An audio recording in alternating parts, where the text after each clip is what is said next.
رئیس نے کہا دیکھو یار، بیوی ہونے کے ناطے بھی وہ مجبور تھی اور اس نے ایک سوگن کو راستے سے ہٹایا تو یہ بھی اس کی جذباتی مجبوری بن گئی جس سے وسیم نے فائدہ اٹھایا۔ میں لیٹ کر چھت کو دیکھتا رہا۔ پتہ نہیں کیوں یار، مجھے اب ایسا لگتا ہے جیسے میں نے بڑی ضلالت کا ثبوت دیا۔ میں نے ناصر کے خون کی قیمت وصول کر لی، $28,000۔ انتقام کی خواہش سے دستبرداری قبول کر لی میں نے۔ کیوں کیا میں نے ایسا یار؟ میرے ساتھ ایسا کیوں ہوتا ہے؟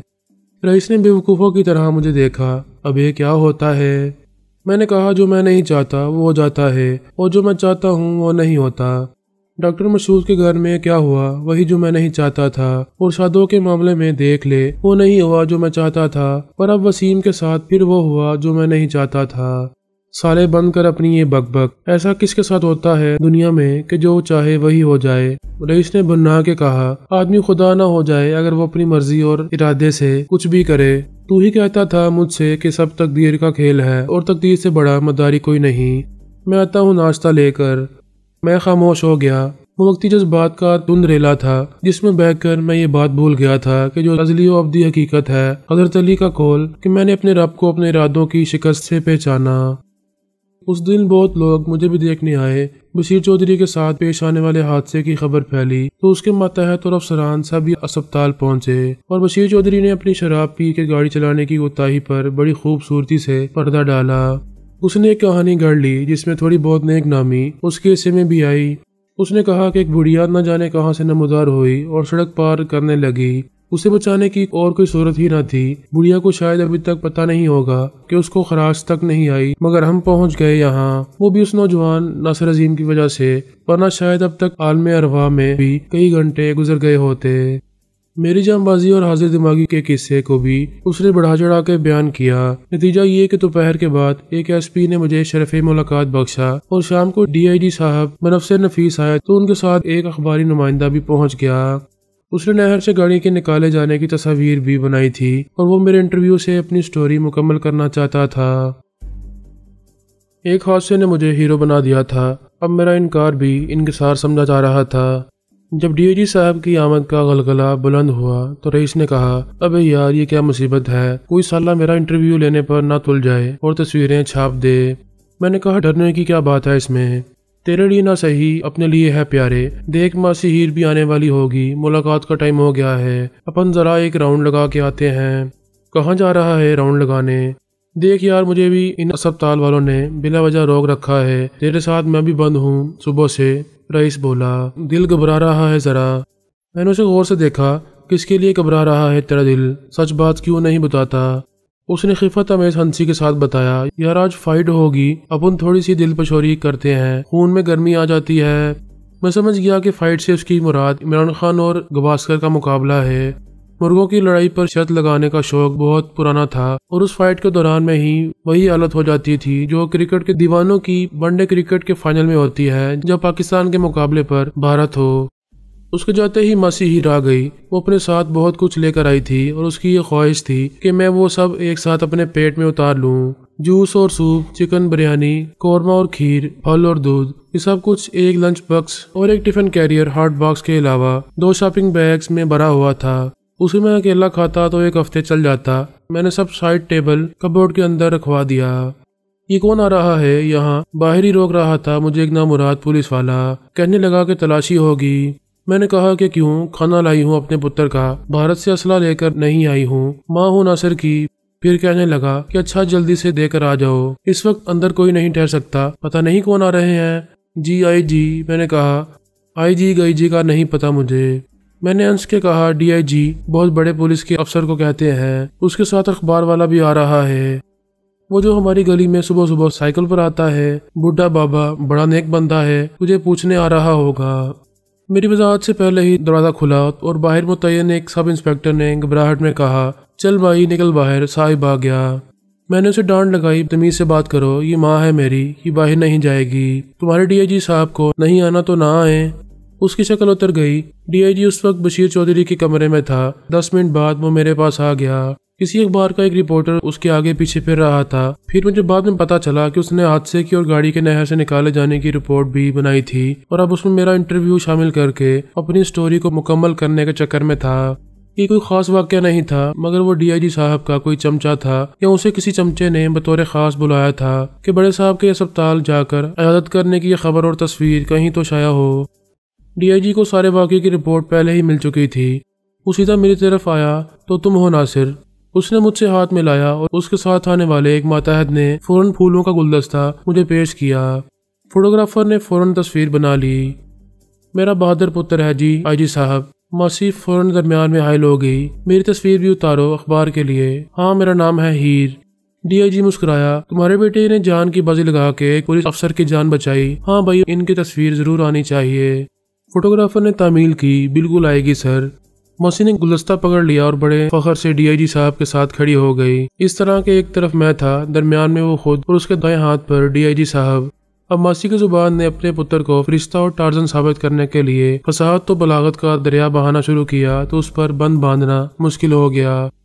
ہائے میں مر گئی، اس نے فلیش چمکتے ہی سینے پر ہاتھ رکھ کے کہا۔ تصویر کھینچنے والا پریشان ہو گیا۔ DIG نے کہا، کیا ہوا؟ رانجھا تو ہے نہیں تصویر میں، اس نے تو چھوڑنا نہیں زندہ مجھے کہ ہیر اپنی اکیلے تصویر چھپوا لی۔ ماسیر نے کہا، جی IG صاحب میرا گھر والا ہے رانجھا، بہت بڑا ڈاکٹر ہے، بڑی شفا ہے اس کے ہاتھ میں۔ اس کی بات پر DIG صاحب سمیت سب لوگ ہنسنے لگے۔ ان میں ڈاکٹر بھی تھا جو اسپتال کا مالک تھا اور ایک DSP بھی۔ میں حیران تھا کہ گھر میں رانجھے کو ڈاکٹر سے زیادہ فرشتہ اجل کا ایجنٹ قرار دینے والی ماسی ہیر یہاں کتنے فخر سے کہہ رہی تھی کہ وہ بہت بڑا ڈاکٹر ہے۔ تم ہیر ہو اور وہ رانجھا، DIG نے دلچسپی سے کہا اور اخبار والے کی طرف دیکھا کہ وہ بھی یہ نکتہ نوٹ کر لے۔ ہاں جی، آپ ایسا کرو، ادھر بیٹھو کرسی پر اور اخبار والے کاکا تو بھی ٹھہر، رانجھے کے بغیر تو تصویر ادھوری ہے۔ ماسی نے کرسی آگے بڑھا دی۔ DIG خوش مزاج آدمی تھا۔ ہیر، ہمارا رانجھا 10 بجے آتا ہے نا؟ ابھی تو بڑی دیر ہے، میں پھر آ جاؤں گا کھانے کے بعد۔ ابھی میں ٹائم پر گھر نہ پہنچا تو بیوی سخت اور ظالم ہے، بہت مارے گی مجھے۔ ہائے میں مر گئی۔ ہیر نے پھر سینے پر ہاتھ رکھا۔ تمہیں مارتی ہے اپنے مزاجی خدا کو، توبہ توبہ، اور تم اتنے بڑے پولیس افسر مار کھاتے ہو ایک عورت سے۔ یہ اخبار والا سب سن رہا ہے، کتنی بے عزتی ہوگی تمہاری اگر اس نے یہ بھی لکھ دیا۔ میں نے ہیر کا ہاتھ دبایا۔ بس کرو، بولے ہی چلی جا رہی ہو، کسی اور کو بھی بولنے دو۔ DIG نے خاموشی کے ایک لمحے کا فائدہ اٹھایا۔ اچھا بھائی، I wish you health، تمہیں پولیس کی طرف سے تعریفی سند دی جائے گی۔ اس نے مجھ سے ہاتھ ملایا اور دروازے کی طرف بڑھا۔ ماسی نے چلا کے کہا، 10 بجے روٹی کھا کے آ جانا ضرور۔ رات تک ہیر رانجھا کا نام اسپتال کے عملے سے پولیس کے بہت سے افسروں کی زبان پر آ گیا تھا اور سب اس نئے دور کے ہیر رانجھے کی جوڑی کا ہنس ہنس کر ذکر کر رہے تھے۔ مجھے بڑی حیرانی ہوئی جب رات 10 بجے اخبار کا رپورٹر اور فوٹوگرافر دوبارہ نمودار ہوا۔ ہیر جی، کدھر ہے آپ کا رانجھا؟ ہائے ہائے، آ جائے گا، بندہ ہے، کوئی ٹائم سے چلنے والی گاڑی تو نہیں ہے، اور گاڑی کون سی ٹائم پر چلتی ہے، سب لیٹ آتی ہیں۔ بیٹھ 2 منٹ آرام سے ادھر، بھوک لگی ہے تو بتا، کھانا بہت ہے سب کے لیے۔ جوس تو میں دوں گی نہیں، میرے پتر ناصر کے لیے ہے۔ رپورٹر نے کرسی پر بیٹھ کے ہاتھ جوڑے۔ کچھ نہیں کھانا مجھے میری ماں، چائے مل جائے گی تو پی لوں گا۔ میں نے کہا، تو پھر کیوں آ گئے؟ آتا کیسے نہ، وہ مجبور شکل بنا کے بولا۔ DIG صاحب کا حکم تھا کہ رانجھے کی تصویر بھی لگنی چاہیے ہیر کے ساتھ، اب الگ سے بناؤں گا اور پھر کارڈ کے ساتھ لگاؤں گا، ان کو ناراض نہیں کر سکتا۔ چھوٹے بھائی کی درخواست دی ہے نوکری کے لیے، تم کیا کرتے ہو؟ اس کا سوال اتنا غیر متوقع تھا کہ میں چونک پڑا۔ میں پڑھتا ہوں ابھی۔ اچانک رپورٹر نے چٹکی بجائی۔ یاد آ گیا، جب سے تمہیں دیکھا تھا دماغ اسی الجھن میں مبتلا تھا۔ تم سے پہلے بھی ملاقات ہوئی ہے، تم وہی ہو نا جس نے مشہور فلمی ہیروئن نیلم کی گاڑی کے سامنے آ کے خودکشی کرنے کی کوشش کی تھی؟ میں نے کہا، کون الو کا پٹھا ایسا کہتا ہے؟ اس نے محتاط ہو کے کہا، میں نے دیکھا تھا تمہیں وہاں جب نیلم آئی تھی تمہیں دیکھنے کے لیے، رائٹ، تم وہی ہو۔ میں نے کہا، وہ تو ٹھیک ہے لیکن خودکشی والی بات غلط ہے۔ واہ یار، تم تو پبلسٹی کے بندے ہو، اب دیکھنا کیا دانسو سٹوری بنے گی، سکوپ بھی ایسا ایکسکلوسیو، صبح نیلم دیکھے گی تو دوڑی آئے گی۔ میں رات کو ہی اسے فون پر بتا دوں گا کہ بس مجھے وقت بتا دے، میرے سوا کسی کو تصویر نہ ملے۔ میں نے کہا، کیا سب بار والے ایسے ہی پاگل ہوتے ہیں؟ وہ بہت پرانی بات ہے، نیلم بول چکی، اس کے بعد نہ وہ ملی کبھی اور نہ میں نے کوشش کی۔ وہ بہت بڑی اور مصروف آرٹسٹ ہے۔ آرٹسٹ؟ سپر سٹار ہے، سپر سٹار۔ اب ماسی ہیر کے لیے بولنا ضروری ہو گیا۔ ہائے، بڑی اچھی کڑی ہے، بڑی سونی اور اتنی مسکین۔ تو جانتا ہے وہ کہاں رہتی ہے؟ رپورٹر ہنسنے لگا۔ سارا زمانہ جانتا ہے، گولی مار سارے زمانے کو۔ تو صبح لے چل مجھے اس کے گھر، میں اس کے ماں باپ سے بات کرتی ہوں۔ میں نے اپنا سر پکڑ لیا۔ اف ماسی، کیا بات کرو گی تم مجھ سے؟ بھائی بات کروں گی تیری، اور کیا، کیوں تجھے اچھی نہیں لگتی؟ سال 2 سال بڑی ہو تجھ سے تو کوئی بات نہیں، رانجھا بھی تو مجھ سے چھوٹا ہے عمر میں، پر خاوند تو خاوند ہی ہوتا ہے، مزاجی خدا، اسے کہاں ملے گا میرے سونے ناصر پتر جیسا، چاند سورج کی جوڑی لگے گی۔ چائے پیتے ہوئے اخباری نمائندے کا ہنستے ہنستے برا حال ہو گیا۔ میں نے انگریزی میں کہا، اپنی سٹوری میں یہ سب نہ شامل کرے جو ایک ماں کے جذبات ہیں۔ میں سمجھتا ہوں یار، اس نے کہا۔ ماسی ہیر خفا ہونے لگی۔ کیا بک رہے ہو انگریزی میں، مجھے بھی بتاؤ۔ میں نے کہا کچھ نہیں ماسی، یہ بتا رہا ہے کہ اس کی تو شادی ہو چکی ہے، 2 بچے ہیں۔ ماسی ہیر نے جوتی اٹھائی، جھوٹ مت بول، 2 بچے کدھر سے ہو گئے؟ جب گھر آئی تھی تو میں نے خود اس سے پوچھا تھا، اور اس نے بتایا تھا مجھے کہ ابھی کہیں بات پکی نہیں ہوئی۔ تم نے پوچھا تھا؟ میں نے ہنس کے کہا، بڑی چیز ہو تم بھی ماسی، پھر اس مرتبہ کر لینا بات پکی، بلکہ صبح تک تو میں بھی اس قابل ہو جاؤں گا کہ دوڑ کے قاضی کو پکڑ لاؤں۔ دیر کیسی نیک کام میں، رخصتی اسپتال سے ہو سکتی ہے، سارے ڈاکٹر نرسیں باراتی بن جائیں گے، ان میں چھوارے بانٹ دیں گے۔ اخباری نمائندے نے بے چینی سے گھڑی دیکھی اور چائے کا خالی کپ رکھ دیا۔ بھئی کیا ہو گیا؟ آج تو رانجھا ایکسپریس بہت لیٹ ہو گئی۔ لو جی، نام لیا کسی نے ہمارا اور ہم حاضر۔ رانجھے نے کمرے میں قدم رنجا فرما کے کہا، شیطان کو کس نے یاد کیا؟ اخباری نمائندے کے لیے ہیر سے زیادہ رانجھے کی دید ایک عبرتناک واقعہ ثابت ہوئی، خصوصاً اس وقت جب رانجھے نے اپنی ٹوپی اتار کے سر کا چمکتا ہوا گلوب برآمد کیا۔ تیل سے پالش کی ہوئی روشنی پھوٹتی محسوس ہوتی تھی۔ ہیر وارث شاہ کی داستان کے سارے رومانی تصورات اصلی زندگی کے ہیر رانجھا کو دیکھ کے سخت مجروح ہوتے تھے۔ اتنی دیر سے کیوں آیا ہے رانجھے؟ ماسی ہیر نے وقت پر دفتر پہنچ جانے والے افسر کی طرح سخت لہجے میں سوال کیا۔ اب جھوٹ بولوں یا سچ؟ رانجھا پاؤں لٹکا کے بیڈ پر بیٹھ گیا۔ سچ یہ نیک بخت کے ایک مریض کی نبض دیکھ رہا تھا، اسی میں دیر ہوئی۔ ایک تو وہ آئی اس وقت جب میں اٹھ رہا تھا۔ آئی؟ ہیر نے ہائے کے انداز میں کہا۔ ہاں، مریض تو کوئی بھی ہو سکتا ہے یا ہو سکتی ہے، اس کے ساتھ بھی کوئی نہیں تھا اور کلینک میں بھی اکیلا ہی تھا میں۔ اوپر سے لائٹ چلی گئی تھی، بس چاند کی روشنی آ رہی تھی اندر۔ اب جو میں نبض دیکھنے لگا تو ٹائم کا پتہ ہی نہیں چلا، میں اس کی آنکھوں میں دیکھتا رہا، بالکل جھیل جیسی گہری۔ ہیر نے جل بن کر کہا، شرم کر، کچھ یہاں کر رانجھے، اس عمر میں کیسی باتیں کرتی ہے پتر یہ جاہل عورت، عمر کا بیماری سے کیا تعلق؟ رانجھا بولا۔ وہ کیا فرمایا ہے شاعر مشرق اپنے علم اقبال صاحب نے، دیکھا اس بیماری دل نے آخر کام تمام کیا۔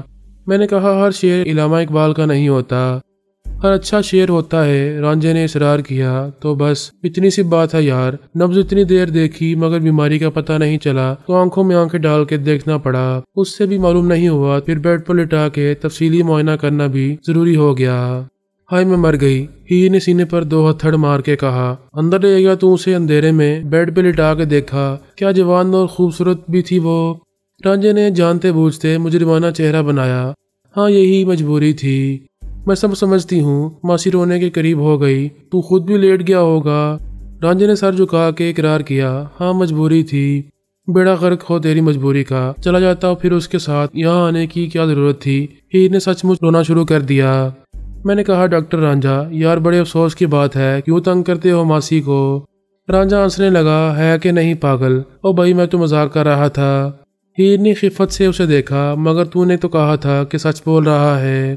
جلدی ہے، عمر ساری گزر گئی تیرے ساتھ، اعتبار نہیں سیکھا تو نے رانجھے پر۔ جوانی میں بھی کوئی مس یونیورس اپنا ہاتھ پکڑ کے کہتی نا کہ چل میرے ساتھ، تو ہم نے کہہ دینا تھا کہ دور پھٹے منہ، ہیر کی جوتی زیادہ خوبصورت ہے تجھ سے۔ اخباری نمائندہ منہ کھولے دم بخود بیٹھا تھا، ابھی تک رانجھے نے اسے دیکھا ہی نہیں تھا کیونکہ وہ دروازے کے پیچھے تھا۔ میں نے کہا کیا خیال ہے پھر ہیر رانجھے کی اس لو سٹوری کے بارے میں تو روز دیکھتا ہوں ایسے سین۔ وہ کیمرہ سنبھال کے کھڑا ہو گیا۔ اگر میں شاعر ہوتا تو ایک اور قصہ ہیر رانجھا لکھتا۔ رانجھے نے اسے چونک کر دیکھا، پھر بڑے اہتمام سے تصویر بنوائی۔ مختصراً اسے فوٹوگرافر نے بتا دیا تھا کہ ڈی آئی جی صاحب آئے تھے اور تصویر انہی کے حکم سے اتاری جا رہی ہے۔ رانجھے کا چہرہ بھی خوشی سے سر کی طرح چمکنے لگا تھا۔ جب اخباری نمائندہ جلدی میں ہاتھ ملا کے رخصت ہو گیا تو رانجھے نے پاؤں سمیٹ کر بیڈ پر بیٹھتے ہوئے کہا، مجھے تو بھوک مر گئی ہے میری یہ بات سن کے، مگر نکال جو بھی ہے، میں ذرا تفصیل سے ساری سٹوری سن لوں اپنے پتر ناصر سے، مگر پہلے ایک بات میں بتاؤں۔ میں نے کہا وہ بات جو ادھوری رہ گئی تھی، مجبوری والی۔ وہ ہنسنے لگا، اور نہیں یار، ابھی نیچے پتا ہے کیا ہوا، مجھے روک لیا دروازے پر گارڈ نے، کہنے لگا ملاقات کا ٹائم نہیں ہے۔ میں نے کہا کہ ڈاکٹر رانجھا ہوں میں۔ وہ کہنے لگا کہ میں نے کبھی اسپتال میں نہیں دیکھا تمہیں۔ اس نے ایک نرس کو بلا لیا کہ کیا یہ نئے ڈاکٹر صاحب آئے ہیں؟ اب اس نے جواب میں کیا کہا یہ بات سنانے والی نہیں ہے۔ ہیر نے کھانا لگانے سے پہلے بستر پر اخبار بچھایا۔ پتا ہے مجھے اس نے کیا کہا ہوگا، یہی کہ شکل سے ڈاکٹر لگتا ہے تمہیں یہ بندہ یا دماغی مریض۔ رانجھے نے کہہ مارا، او یار یہ تو کمال ہی ہو گیا، لگتا ہے کسی نے نرس کو یہ جملہ بولنے کے لیے کہا تھا یا سن رہی تھی یہ ادھر کھڑی۔ خیر جی، پھر میں نے کہا کہ میرا پتر ناصر عظیم داخل ہے یہاں، اس کے پاس جانا ہے مجھے۔ اب سمجھ میں آئی کہ تیرا نام لیتے ہی بند روزہ ایسے کھل گیا تھا جیسے علی بابا کی کہانی میں کھلتا تھا، کھل جا سم سم کہنے سے۔ گارڈ نے کہا کہ سر آپ نے پہلے کیوں نہیں بتایا؟ اچھا تو ڈی آئی جی صاحب کے علاوہ کون کون آیا آج؟ میں نے کہا گورنر، وزیر اعظم اور صدر مملکت۔ وہ بڑے اچھے موڈ میں تھا، کارنامہ ہی ایسا انجام دیا ہے تو نے۔ ہم نے کھانا شروع ہی کیا تھا کہ رئیس صاحب پہنچا۔ اس کی گارڈ سے باقاعدہ جھڑپ ہوئی تھی اور اجازت اسے بھی ناصر عظیم کے نام سے ہی ملی۔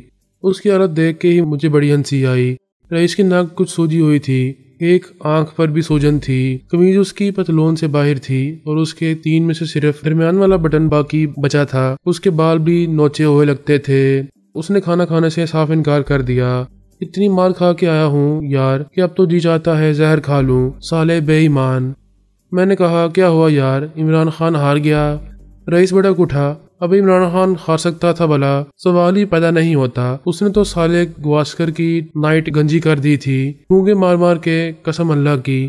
اندھے کو بھی نظر آ رہا تھا کہ فیصلہ ہونے والا ہے، ادھر ادھر بھاگ کے جان بچا رہا تھا گواسکر، اور عمران خان شیر کا بچہ ایسے حملے کر رہا تھا، ایک 5 والے ایک 10 پر آ گئے تھے۔ کیا مطلب ہوا اس بات کا عزیزم؟ رانجھے نے دریافت کیا۔ 100 پر 500 کی شرط تھی، پہلے 500 کے 1000 ہو چکے تھے۔